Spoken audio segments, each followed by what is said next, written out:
ধন্যবাদ। মুআবিয়ার সুযোগ্য পুত্র ইয়াজিদের সুখ শান্তি ও সুস্বাস্থ্য কামনায় পান করছি।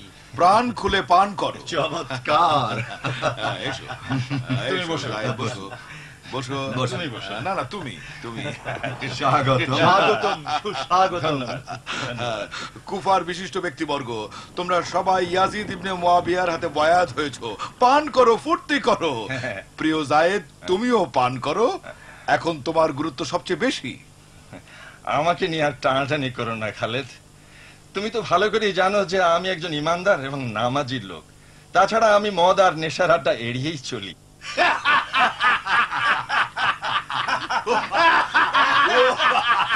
চমৎকার। যে দরবেশ তার হেরেমে কুফার সব সেরা সুন্দরীকে এনে জড়ো করেছে, সে কিনা মদ আর নেশা এড়িয়ে চলে। প্রিয় জায়েদ, মদ আর নেশা ছাড়া তোমার হেরেমে তুমি কি করে সামলাও? আমরা কি জানি খালেদ, হয়তো এই কাজের জন্য মন্ত্রতন্ত্র বা জাদুটনের আশ্রয় নিয়ে থাকতে পারে।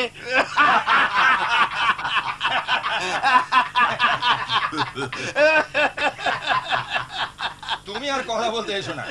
সকল কুমাবাসী জানা আছে যে তোমার কায় কারবার শুধু বানর নিয়েই।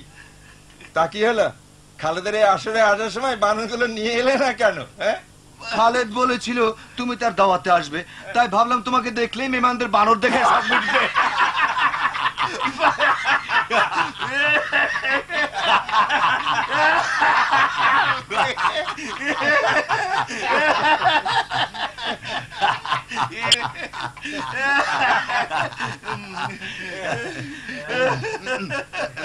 খুব ভালো, এখন খেয়ে ফেলো, আবার আমাদের মতো মুখ ধুয়ে পাক সাফ হয়ে যাও, কেউ বুঝতে পারবে না। তোমার মুখ সবসময় নাপাক থাকে, এতই নাপাক যে হাউজে কাউসারের পানি তো সে মুখ সাফ হবার নয়।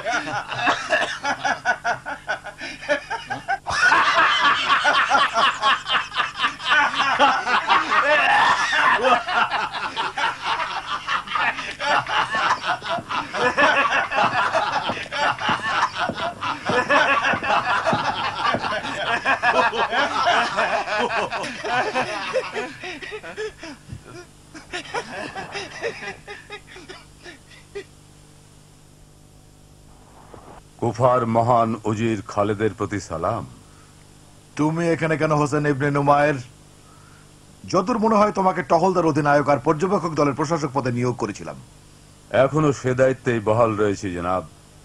তবে খুব জরুরি কাজে আমি আপনার দরবারে উপস্থিত হয়েছি। জরুরি কাজ? বন্ধুরা দেখুন, সব সময় কোনো না কোনো গুরুত্বপূর্ণ কাজে হাজির হয়ে আমাদের বিনোদনের মুহূর্তগুলো মাটি করে দিচ্ছে। আচ্ছা বলো দেখে কি কাজ?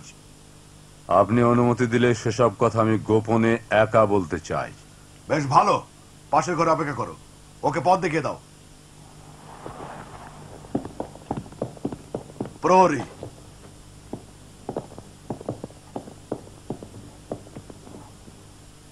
তুমি যাও।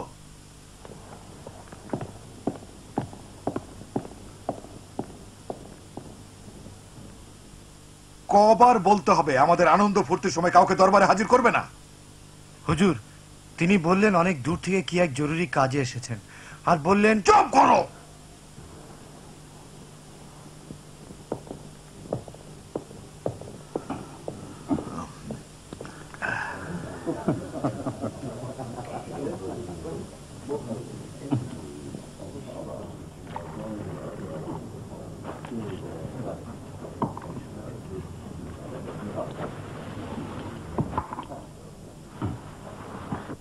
বন্ধুরা দেখলেন তো, গুরুত্বপূর্ণ কাজ এসে উপস্থিত।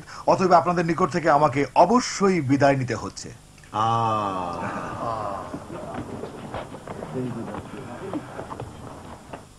আপনারা আগের মতোই পান করুন আর আনন্দ করুন। আমিও কথা দিচ্ছি যে তারই সম্ভব আপনাদের খেদমতে হাজির হব। খালেদ, এ মজলিসকে নিরাশ করো না। ইসহাক তাম্বুরি আসছেন, তার বাজনা ও মন মাতানো সুর মানুষকে মাতাল করে তোলে। তোমার প্রস্তাবে ধন্যবাদ। আমি কিন্তু তলোয়ারের আঘাত আর রণবাদ্যকে অগ্রাধিকার দেই। হ্যাঁ, তার মতো জঙ্গি লোকের নিকট ইসাহাকের মন মাতানো সুরের চেয়ে, আহতদের চিৎকার আর সুরের ঝংকারের চেয়ে তালোয়ারের ঝনঝনানি আমার অধিক প্রিয়। এছাড়াও রণবাদ্য। তাকে সতর্ক থাকতে হয় যাতে আমাদের মহান নেতা আমিরুল মুমিনিন ইয়াজিদ নিশ্চিন্তে আনন্দ ফুর্তি ও ভোগ বিলাসে ডুবে থাকতে পারেন। আমিরুল মুমিনিন ইয়াজিদ অন্যের সতর্কতা ছাড়াও ভোগ বিলাসে ডুবে থাকতে সক্ষম। হে খালিদ, আমি আমিরুল মোমিনিন ইয়াজিদ ইবনে মুয়াবিয়ার কাজে ব্যয় করার জন্য বসরা থেকে 1000 দিরহাম নিয়ে এসেছি। তা থেকে অর্ধেকের কিছু কম ইবনে জিয়াদের ভান্ডারে জমা দাও, আর অর্ধেকের বেশি আমাকে দাও। আমার ব্যক্তিগত খাজানচিরা কৃতজ্ঞতার সাথে তা গ্রহণ করবে। আমার কাছেও 4 জন সুন্দরী তরুণী আছে যারা ইবনে জিয়াদের জন্য উপযুক্ত উপহার হতে পারে। তরুণীদের ইবনে জিয়াদের জন্য আর দিরহাম আমার জন্য রেখে দাও।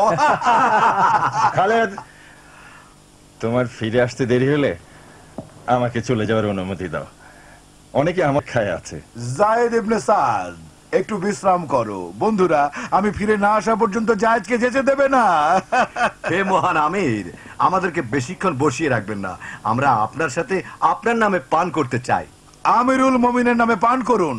তার পদমর্যাদা ও শৌর্যবীর্য অধিক নেশা সৃষ্টি সক্ষম। হে বন্ধুরা, ভোর পর্যন্ত আমার গৃহে অবস্থান করে পান করতে থাকুন। উদর পূর্ণ করে পান করুন, তবে উপচে পড়ে যেন না যায়।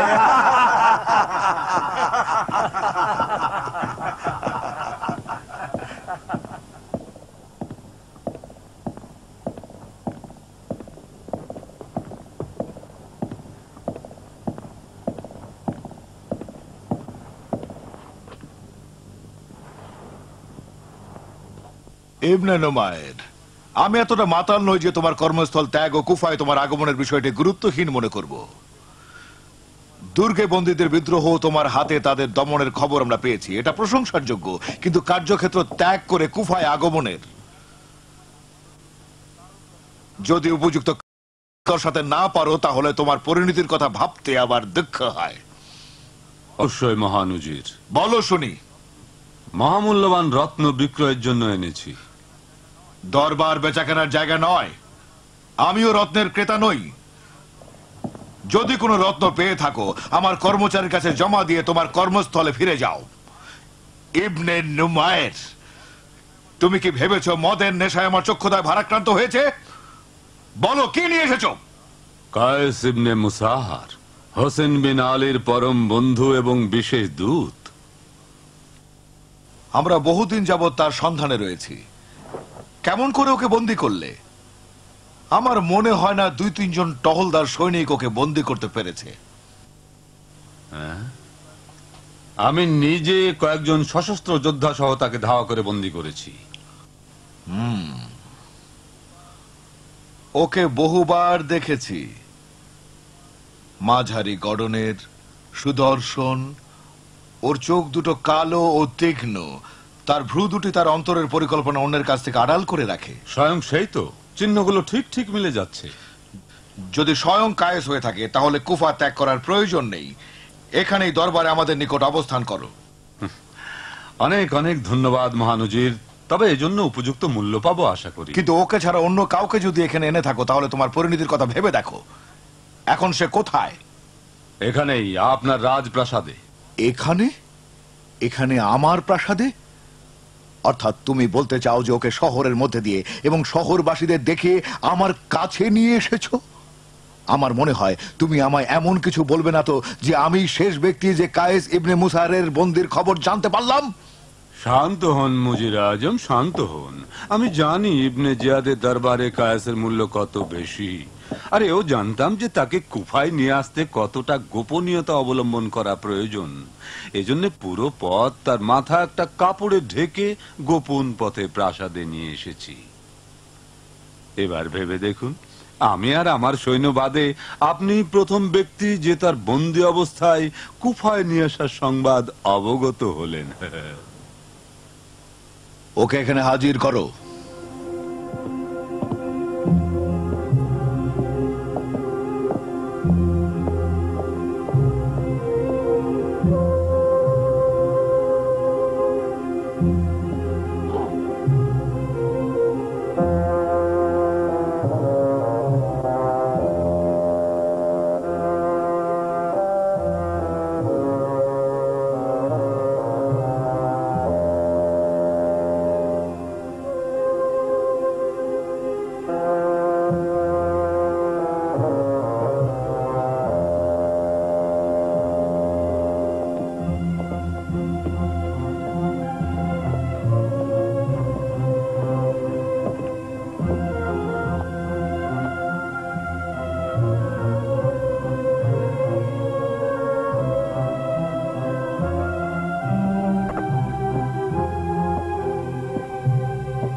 এই কি কায়েস ইবনে মুসাহার? হে সিংহপুরীর বন্ধু, কুফায় তোমাকে স্বাগতম জানাই। তুমি কি তোমার হাত বাঁধা বন্ধুদেরকে সবসময় এ ভাষাতেই অভ্যর্থনা জানাও?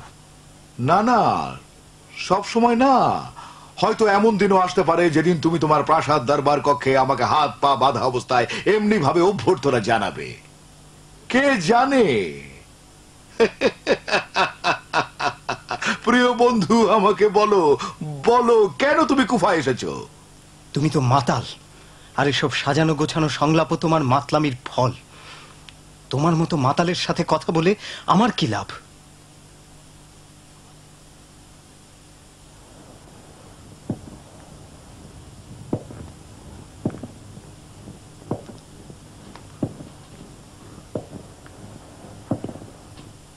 হোসেন ইবনে নুমাইর,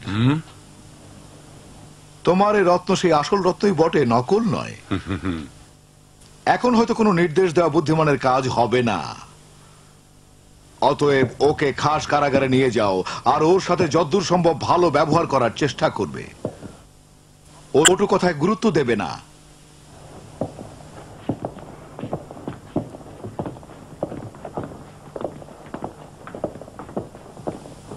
হুসাইন, বলুন জনাব। এ সম্পর্কে আলোচনার জন্য আগামীকাল ভোরে আমরা ইবনে জিয়াদের দরবারে যাব।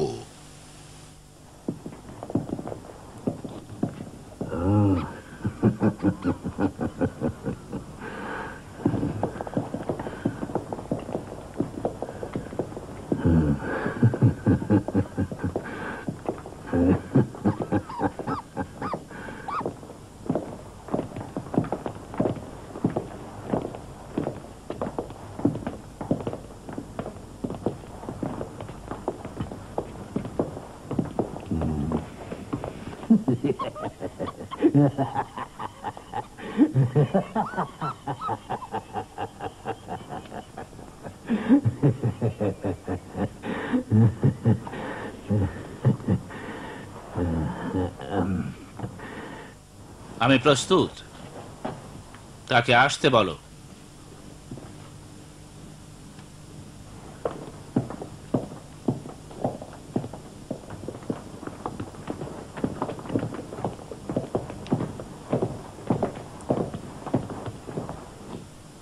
কুফার মহান অধিপতি আমির ওবায়দুল্লাহ বিন জিয়াদের প্রতি সালাম।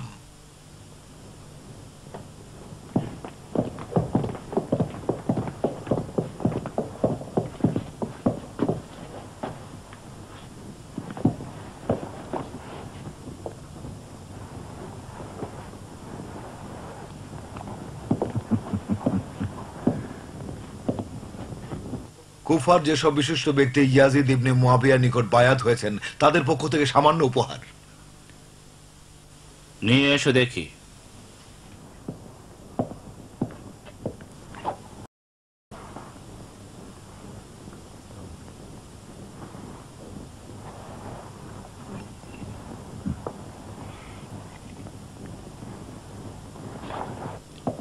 আমার পদমর্যাদার চেয়ে বেশি দাবি করে খালেদ। তুমি আমার পদমর্যাদাকে অবমূল্যায়ন করেছো। তোমার নিজের অংশে কি পরিমাণ ছিল? আল্লাহ তাআলা প্রত্যেককে তার পদ ও পদমর্যাদা অনুযায়ী দিয়ে থাকেন। আমার অংশে খুব সামান্যই ছিল। ভালোই তো বুঝ দিলে। তাই তুচ্ছ ভাঙা কাজগুলো না হয় দরবারের দাস দাসীদের জন্যই গ্রহণ করলাম, কিন্তু আমার জন্য কি নিয়ে এসেছো তাই বলো। আপনার জন্য মহামূল্যবান রত্ন নিয়ে এসেছি। আমার রত্ন ভাণ্ডার হীরা জহরতে পূর্ণ। তোমার উপহার কি আমাদের রত্ন ভাণ্ডারে স্থান পাবার উপযুক্ত? সকলকে দরবার ত্যাগ করতে বলুন, কারণ এর মূল্য এত বেশি যে এই রত্নের ঝলকানিতে প্রহরীদের চোখ অন্ধ হয়ে যেতে পারে। আপনি অন্ধ প্রহরী নিশ্চয়ই চান না?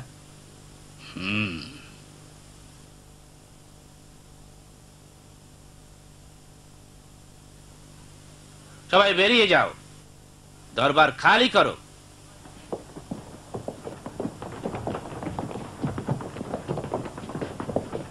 বানরটিকেও সাথে নিয়ে যাক। আপনিও বানরটির চোখ দুটিকে ভালোবাসেন।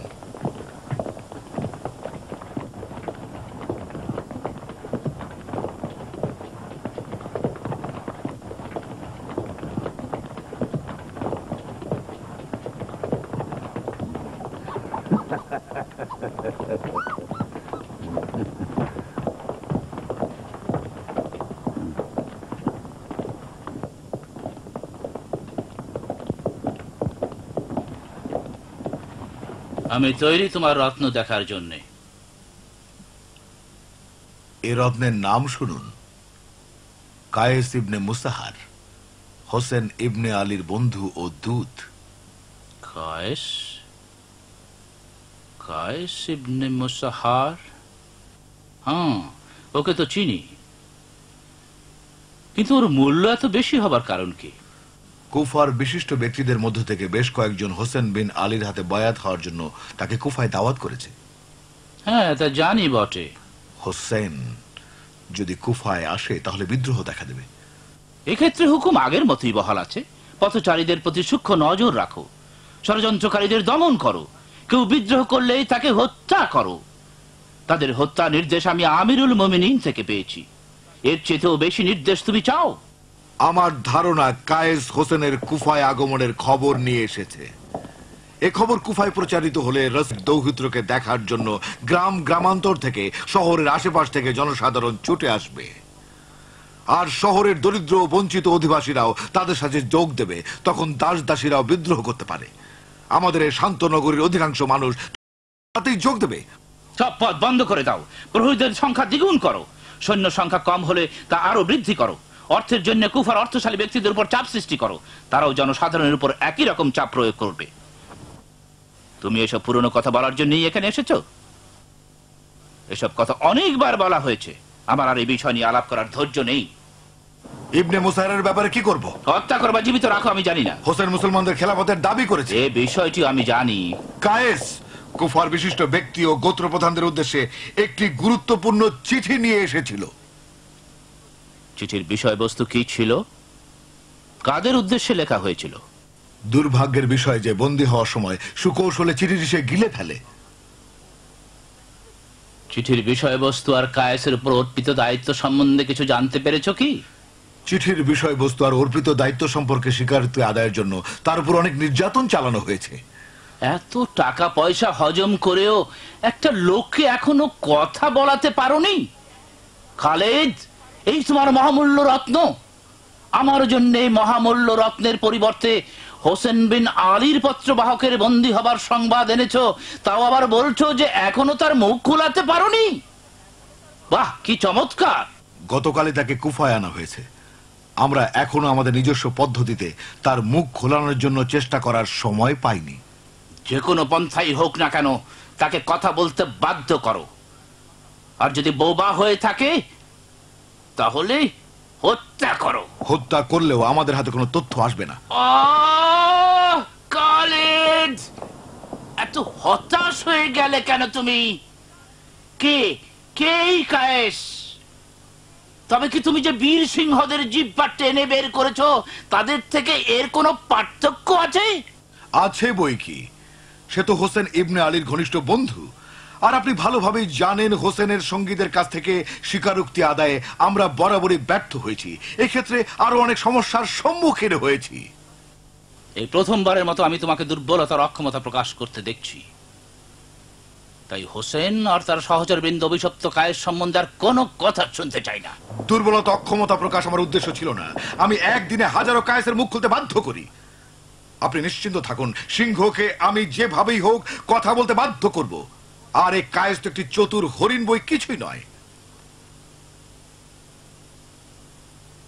আমি কথা দিচ্ছি, এবার সবার আগে আমি নিজে হুজুরের কাছে তার কথা বলার খবর নিয়ে আসব। তোমার সব কূটবুদ্ধি কাজে লাগাও।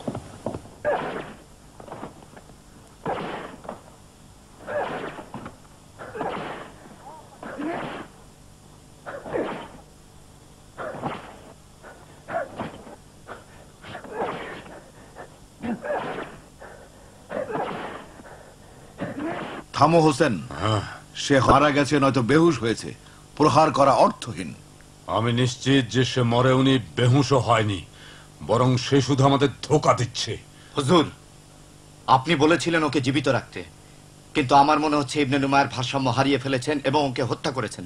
যদি হত্যা করে থাকি তবে এটাই ওর ন্যায্য পাওনা। এত নির্যাতনের পর যে ধৈর্য হারায় না, মুখ খোলে না, তার বাঁচা মরে কি বেসে যায়। পার্থক্য কি তা পরে জানা যাবে। এক বালতি পানি নিয়ে এসো।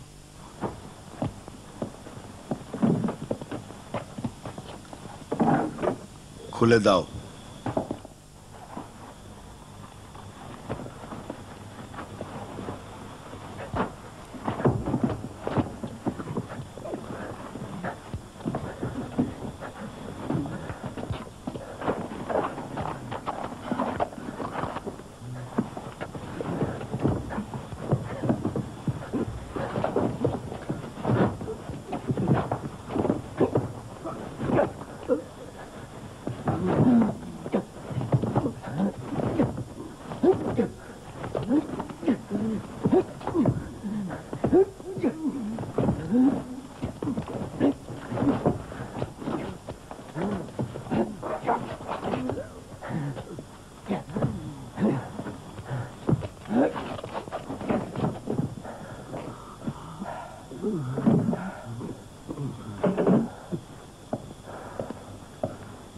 আমি ওর সাথে কথা বলতে চাই।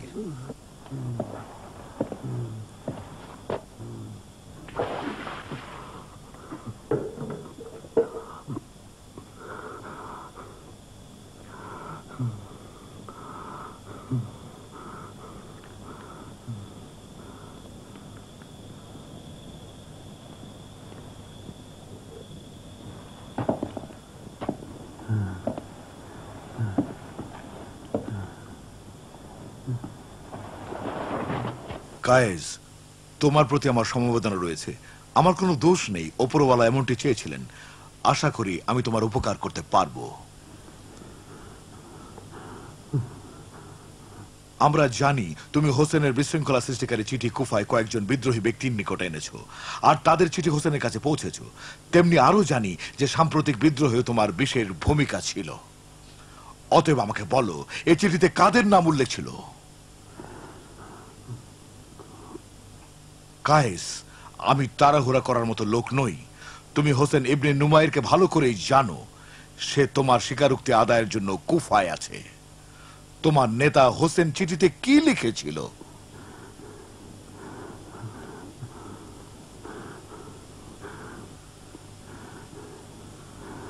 আমার মুখ থেকে কোনো কথাই বেরোবে না।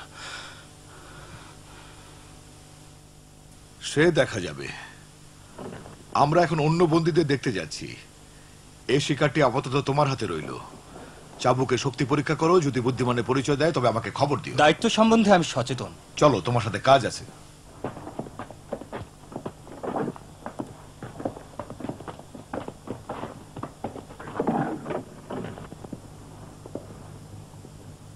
এসো বাবা, এসো।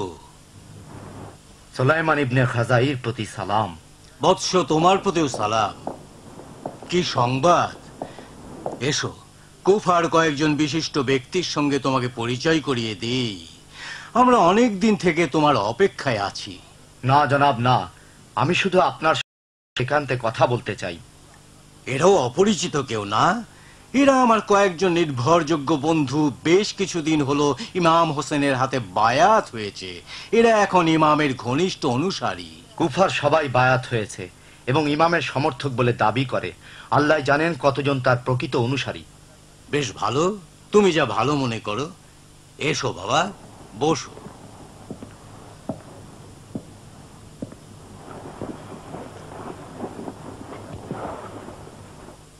হয়তো ইমাম হোসেনের প্রকৃত অনুসারীর সংখ্যা সম্বন্ধে তোমার ধারণাই ঠিক, কিন্তু রাফাত ইবনে হাবিব আশা করেছিল কায়েসের বন্দী হবার ঘটনা তোমার নিজের মুখ থেকেই শুনবে। জায়েদ ইবনে সাদ এবং অন্যান্যরা চাচ্ছিল তোমার সাথে পরিচিত হতে। না জনাব, আমার চেহারা তাদের নিকট আগের মতোই গোপন থাকা ভালো। ঠিক আছে, বলো দেখি নতুন কি খবর তুমি আমাদের জন্য এনেছো? একটা সুখবর। খালেদ আজ আমাকে কায়েসের পাহারায় নিযুক্ত করেছে, আর হোসেন ইবনে নুমায়েরকে কুফার কারাগার প্রধান হিসেবে নিয়োগ করেছে। তোমাকে কায়েসের প্রহরী নিযুক্ত করেছে? তার নিকট তোমার পরিচয় দিয়েছো? তুমি কি বুঝতে পেরেছো সে কেন কুফা এসেছে? বিশ্বাস করুন, সাহস পাচ্ছি না। কারণ আমি যত নিজের পরিচয় দেবার চেষ্টা করি না কেন, তিনি আমাকে ইবনে জিয়াদের কর্মচারী বলেই মনে করেন, ফলে আমার কথায় কানই দেন না। ঠিকই বলেছ, তার ধারণাও তো ঠিক। আমার মনে হয় আপনি যদি আমার হাতে কোনো চিঠি বা নিদর্শন বা অন্য আরো কোনো কিছু দিয়ে দেন, তাহলে হয়তো তিনি আমাকে বিশ্বাস করবেন।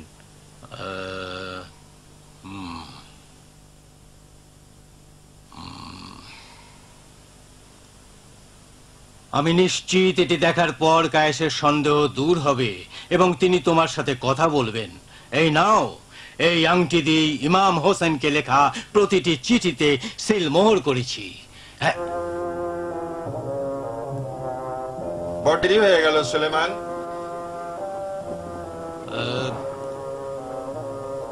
জায়েদ, এখানে কি করছো? কোনো কাজ আছে কি? বন্ধু সুলেমান, ভয়ের কারণ কি? আমি জায়েদ ইবনে সাদ। আপনি কে? জায়েদ, ওর কথা থাক, আমার সাথে কোনো কাজ ছিল কি? হ্যাঁ, রাফাত ইবনে হাবিব অস্থির হয়ে পড়েছে, চলে যেতে চাচ্ছে। বেশ ভালো, তুমি যাও, আমি এক্ষুনি আসছি।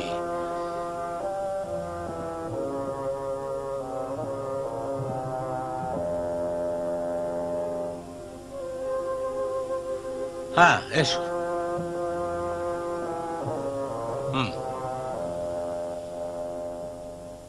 আপনি যাবার আগে বলুন আমাদের কার কার কি করণীয়। আমাদের জলদি যেতে হবে।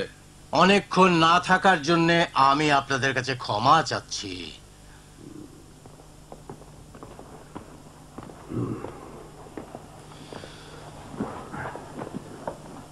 সুলাইমান, আপনি বলেছিলেন ওকে এখানে নিয়ে আসবেন, আমাদের সঙ্গে পরিচয় করিয়ে দেবেন, কিন্তু কি হলো, পারলেন না কেন? হয়তো বা আমাদের বিশ্বাস করছেন না। বিশ্বাস করেন না? এ কি শুনছি সুলেমান? আমাদের যদি বিশ্বাসী না করবেন, তাহলে ইমাম হোসেন সম্পর্কে আলোচনার জন্য আমাদের এখানে ডাকলেন কেন? অনুগ্রহ করে যুক্তিসঙ্গত কথা বলুন বন্ধুরা। বিষয়টি আমার কাছ থেকে শোনা বা অন্য কারো কাছ থেকে এতে আর পার্থক্য কি? সে যখন অপরিচিতই থাকতে চায়, তখন আমি কি করে তাকে আপনাদের সামনে হাজির করি বলুন? সুলেমান, অসন্তুষ্ট হইও না, আমরা প্রকৃত ঘটনা তোমার মুখ থেকেই শুনতে চাই। প্রথমেই আমি আপনাদেরকে স্মরণ করিয়ে দিতে চাই যে আপনারা সকলেই একজন একজন করে হযরত ইমাম হোসেনের সাথে অঙ্গীকার করেছেন যে আপনারা তার লক্ষ্য উদ্দেশ্যের বাস্তবায়নে তার সাথে সহযোগিতা করবেন। বলুন। হ্যাঁ, ঠিকই বলেছেন। হ্যাঁ, আমরা অঙ্গীকার করেছি আর সেই অঙ্গীকারে অটল আছি। আমরা আমাদের অঙ্গীকারের প্রতি সম্মান প্রদর্শন করি। আমাদের জানমাল ইমাম হোসেনের জন্য সুষ্ঠর্গিত। আচ্ছা, এখন আমরা কি করতে পারি? আমাদের প্রত্যেককে এক এক করে কুফার প্রত্যেকটি মসজিদের মিম্বারে উঠে কায়েসের বন্দী হওয়ার খবর জনগণের মধ্যে প্রচার করে দিতে হবে। তাদেরকে বলতে হবে ইমাম হোসেনের দূত ইবনে জিয়াদের কারাগারে বন্দী এবং তার উপর অমানসিক নির্যাতন চালানো হচ্ছে। আমাদের অবশ্যই ইবনে জিয়াদ ও তার স্বৈরাচারী প্রশাসনের বিরুদ্ধে জনগণকে বিদ্রোহী করতে হবে। আপনি যা বললেন আমরা তাই করব, আপনি নিশ্চিন্ত থাকুন। সুলেমান, আপনি বললেন জনগণকে ইবনে জিয়াদের বিরুদ্ধে বিদ্রোহী করতে, ভুল শুনিনি তো? হ্যাঁ ইবনে হাবিব, আমি তাই বলেছি। কুফায় তুমি বিরাট সম্মান ও প্রতিপত্তির অধিকারী। জামিয়ান ও মাওয়ালি গোত্র প্রধানদের উপর তোমার নিয়ন্ত্রণ রয়েছে। এদেরকে ঐক্যবদ্ধ করে তুমি ইবনে জিয়াদ ও তার জাহান্নামী প্রশাসনের বিরুদ্ধে বিরাট বাহিনী গড়ে তুলতে পারো। আপনি কি বলছেন? আপনার কথা অনুযায়ী আমি যদি কুফায় প্রভাব প্রতিপত্তি অধিকারী হয়ে থাকি, তবে আপনি কি ভেবে দেখেছেন এই প্রভাব প্রতিপত্তি কোন পথে অর্জিত হয়েছে? ইবনে জিয়াদ আর তার প্রশাসনের বিরুদ্ধে দাঁড়ালে তার পরিণতি কি হবে তা চিন্তা করে দেখেছেন? আপনি কি মনে করেন না এর পদক্ষেপের ফলে কুফায় নড়েচড় দেখা দেবে? আর তুমি কি মনে করো না যে ইমাম হোসেন ও তার সঙ্গীদের সাফল্যের চাবিকাঠি আমাদের ঈমানের দৃঢ়তা? ইমাম হোসেন ও তার সঙ্গীদের সাফল্য যদি কায়েসকে কারাগার থেকে মুক্ত করার মধ্যে নিহিত থাকে, আর কায়েসকে মুক্ত করার জন্য যদি কুফায় যুদ্ধ বিগ্রহ বিশৃঙ্খলা ছড়িয়ে দিতে হয়, তাহলে আমাকে বলতে হয় এই ধরনের কাজ আমার দ্বারা সম্ভব নয়। ইবনে হাবিব, ইমাম হোসেনের উদ্দেশ্যে এটাই কি তোমার শেষ কথা? হোসেনের খোদাকে যখন মেনে চলেছি, তখন হোসেনকে দিয়ে কাজ নেই।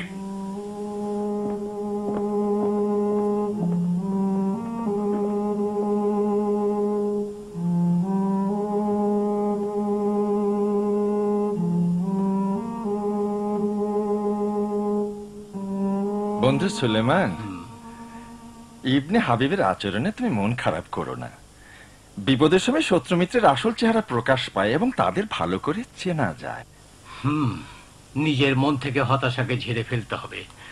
রাফাত ইবনে হাবিবকে ছাড়াই আমরা কাজ শুরু করব। হে সুলাইমান, আমাকে ক্ষমা করবেন। আমি মাথার ঘাম পায়ে ফেলে আমার পরিবারের সুখ শান্তি এনেছি। অন্য কারো হত্যা ঠেকাতে গিয়ে আমি নিজে হত্যার শিকার হতে চাই না। আশা করি আমাকে ক্ষমা করবেন। আমিও চললাম। সুলাইমান, বিশ্বাস করো ভীষণ ব্যস্ত আছি। অন্য সময় ইমাম হোসেনের দুধ সম্বন্ধে আলোচনা করা যাবে। এছাড়া সামাজিকতাও আছে। আগামীকাল আমার মেয়েকে স্বামীর বাড়ি পাঠাবো। কি তোমাদের আবার কি হলো? তোমরা ইমাম হোসেনের বন্ধু বান্ধবদের সকলের কাছে চিঠি লিখেছিলে, এমনকি তোমরা হোসেনকেও চিঠি লিখেছিলে, তার নিকট দূত পাঠিয়েছিলে, তার প্রতি বায়াতের ঘোষণাও দিয়েছিলে। তাকে লিখেছিলে যে ইয়াজিদের হুকুমত চলমান, অতএব আপনি আসুন। এখন আবার এসব কি বলছো? এখনো তাই বলছি। তিনি কুফা এলে মুসলিম জনগণ তার চারিদিকে সমবেত হবে, তখন আমরাও বায়াত হব। তোমাদের উচিত এখনই তার উদ্দেশ্যে বায়াতের ঘোষণা দেয়া এবং মসজিদের মিম্বারে উঠে এ বিষয়ে জনগণকে জানানো। মিম্বারে উঠে কি বলবো? মিম্বারে কি আমরা রক্ত ঝরাবো? ওই মিম্বারের জন্য আফসোস, যা তোমাদের ন্যায় ভীরু কাপুরুষদের রক্তে রঞ্জিত হবে। যাও হোসেনের বন্ধুরা, তোমরা আমার ঘর থেকে যাও।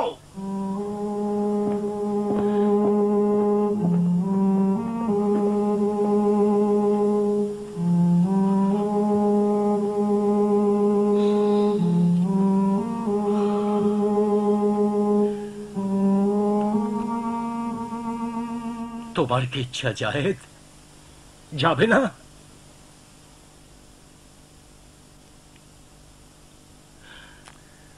আমি থেকেই যাব। বসো সুলেমান, বসো।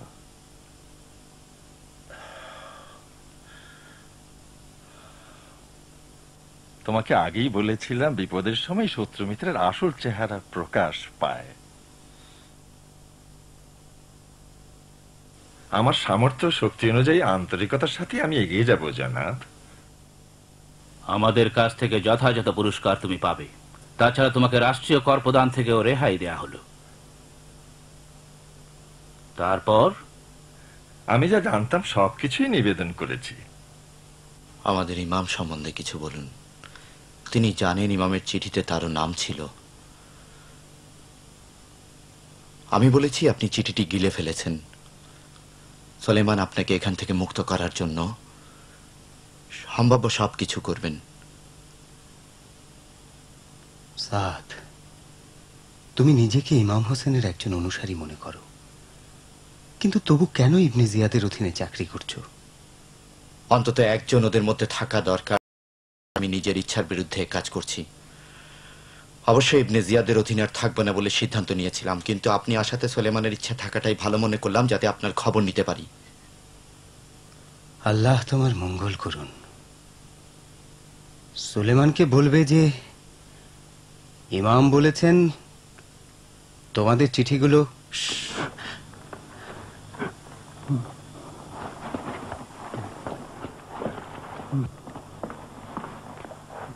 শেষ পর্যন্ত তোমাকে মুখ খুলতে হবেই।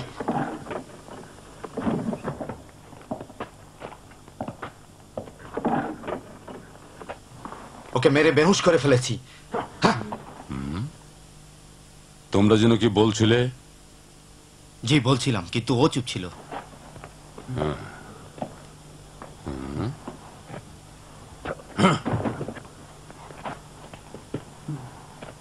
এখন আর ওকে প্রহার করা অর্থহীন।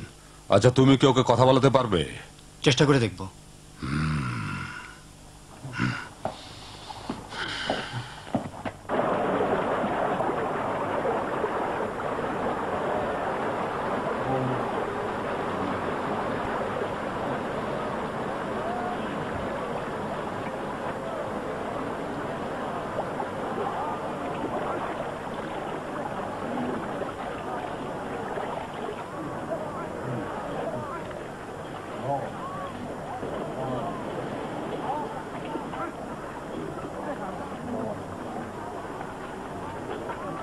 মাফ করবেন, জরুরি প্রয়োজন দেখা দিয়েছে। নামাজের চেয়েও জরুরি কাজ। আপনারা নামাজ পড়ে নিন, এখন থেকে মাগরিব পর্যন্ত অনেক সময়। তুমি আমার সাথে এসো। আচ্ছা।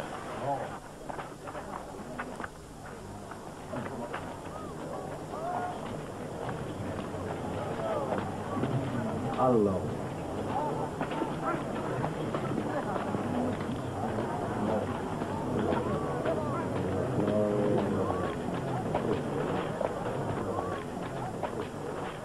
কায়েসের খবর বলো। কায়েস অনেক খবর নিয়ে এসেছেন, শেষ পর্যন্ত আমাকে বিশ্বাস করেছেন। আল্লাহ আমাকে বিশ্বাসের উপযোগী করো। এ ব্যক্তি পাহাড়ের ন্যায় অটল, এছাড়া তিনি নির্যাতনের মোকাবিলায় মাথা নত করেননি। আমি এমন কাজ করব যাতে ইবনে জিয়াদ কায়েসকে মুক্তি দিতে বাধ্য হয়। আমি জনসাধারণের মধ্যে প্রচার করে দেব ইমাম হোসেনের দূত কায়েস কুফা ইবনে জিয়াদের কারাগারে বন্দী রয়েছেন। সে যাই হোক, ইবনে জিয়াদের গুপ্তচরেরা আপনার বাড়িতে আমার যাতায়াতের বিষয় জানার আগেই যত তাড়াতাড়ি সম্ভব কায়েসের মুক্তির জন্য পদক্ষেপ নিন। অবশ্যই নেব সাদ, তুমি দুশ্চিন্তা করো না। কেউ বুঝতেও পারবে না যে তুমি আমার ও কায়েসের সাথে যোগাযোগ রক্ষা করছো।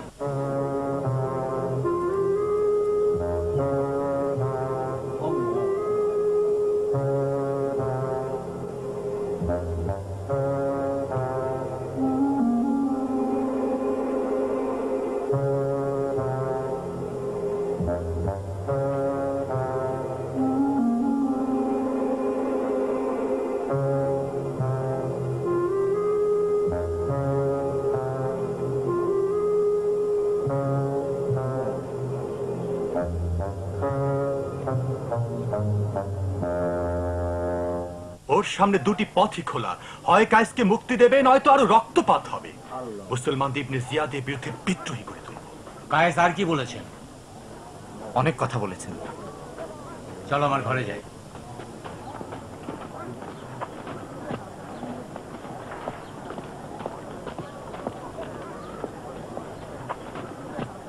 আসসালামু আলাইকুম। তাকে বেঁচে থাকতে হবে। ইবনে জিয়াদ তাকে হত্যা না করার নির্দেশ দিয়েছে। আমাকে বলেছিলাম আমার অনুপস্থিতিতে এখানে কেউ যেন না আসে। আমি জানি, কিন্তু হোসেন ইবনে নুমায়েরকে ঠেকানোর ক্ষমতা আমার নেই। সে অত্যন্ত পাষাণ হৃদয়, সবাই ওকে ভয় পায়। আমি এখনই খালেদের নিকট যাব, তাকে বলবো ইবনে নুমায়ের হোসেনের দূতকে হত্যা করতে চায়। না সাদ, তার কাছে না যাওয়াই তোমার জন্য ভালো, কারণ তোমার জীবন এখন বিপন্ন। যদি ভুল করো তাহলে কায়েসের উপর যে নির্যাতন চালানো হচ্ছে, তোমার উপরও সেই নির্যাতন চালানো হবে।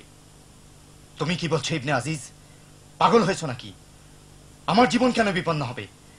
আমি ইবনে জিয়াদের প্রশাসনের খেদমত ছাড়া অন্য কিছুই তো করিনি। তুমি যে কাজ করছো খালেদের নিকট তা প্রমাণিত হলে তোমাকে ছেড়ে দেবে না। জানি না তুমি কি বলতে চাও। সে সুলাইমানের সাথে তোমার কথা জানতে পেরেছে। আমার সাথে সম্পর্ক? সুলাইমানের কিসের সম্পর্ক? তা হচ্ছে তুমি কারাগারের সংবাদ বাইরে পাচার করছো। যায়েদ ইবনে সাদ তোমাকে মসজিদে সুলাইমানের সাথে দেখেছে এবং খালিদকে বলেছে। আমি তাদের সব কথাই শুনেছি। খালিদও তোমার উপর নজর রেখেছে এবং সুলাইমান ও কায়েসের উদ্দেশ্য জানার জন্য তোমাকে স্বাধীনভাবে ছেড়ে দিয়েছে। এখন থেকে এ কাজের বিকল্প বের করার চিন্তা করা দরকার।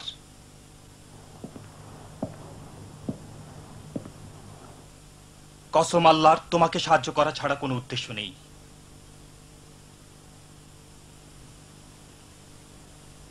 কেন আমাকে সাহায্য করতে চাও? তোমরা যে পথ বেছে নিয়েছো আমিও সেই পথ বেছে নিয়েছি।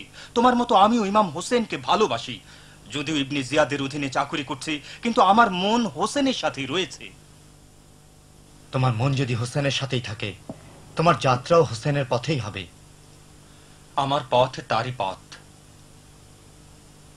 যায়েদ ইবনে সাদ ইমাম হোসেন এবং তার দূতের প্রতি বিশ্বাসঘাতকতা করেছে। মন খারাপ করো না, আমি তোমাকে কথা দিচ্ছি আমার রক্তের বিনিময় হলেও কায়েসকে এখান থেকে মুক্ত করব। সুলাইমান অত্যন্ত প্রভাবশালী লোক, তাকে গিয়ে বলো যে কুফা থেকে তোমাদের দুজনার পালিয়ে যাওয়ার ব্যবস্থা করুন। তুমি নিজে আগামীকাল দুপুর এখানে এসো।